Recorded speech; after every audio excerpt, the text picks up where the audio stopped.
ଆଜି ଆମ ଘରେ ଧାମି ମାଛ ଅଛି, ଧାମି ଇଲିଶି। ୟାକୁ ଆଜି ଭାଜି କରିବା, ପଖାଳ ଖାଇବା। ମୁଁ ଏବେ କେଳେଇବି ୟାକୁ, ଦେଖନ୍ତୁ।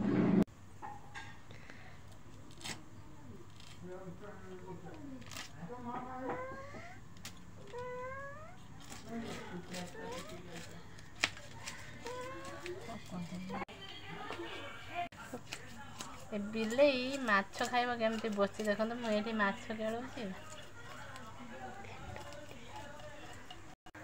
ଏ ମାଛ ଖାଇନେ ଆଜି ପେଟ ବସିଛି ସେଇଠି। ମାଛ ଖାଇଲେ ଆମକା ପେଟ କାଟିବ, ଝାଡ଼ା ହବ। ଦିଟା ବିଲେଇ ଠିଆ ହେଇଛନ୍ତି, ଖାଇବେ ମାଛ।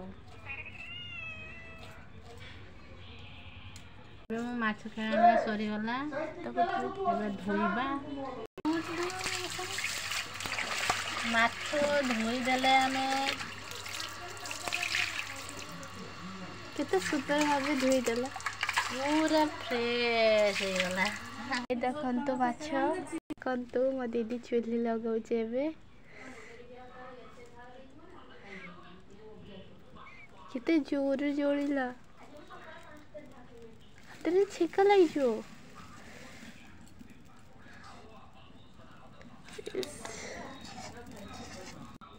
ଏଥିରେ ଟିକେ ଲୁଣ ପକାଯିବ, କିଛି ହଳଦୀ, କିଛି ସମୟ ୟାକୁ ମିକ୍ସ କରାଯିବ। ତ ନ କରିକି ୟାକୁ ମିକ୍ସ କରାହେଲା ଏମିତି।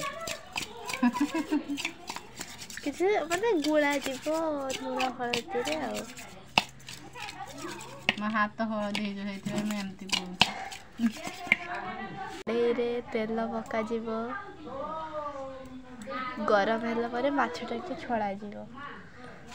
ଏହି ମହାନ ବ୍ୟକ୍ତିଟି ରୋଷେଇ କରିବେ।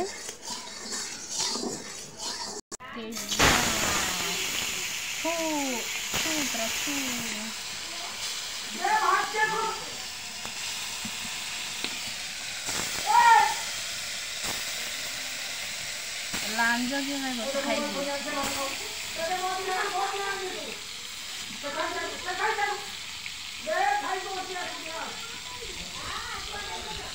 ପତ୍ର ପୁରା ଧୂଆଁ ହଉଛି, ଆଖି ଜଳୁଛି।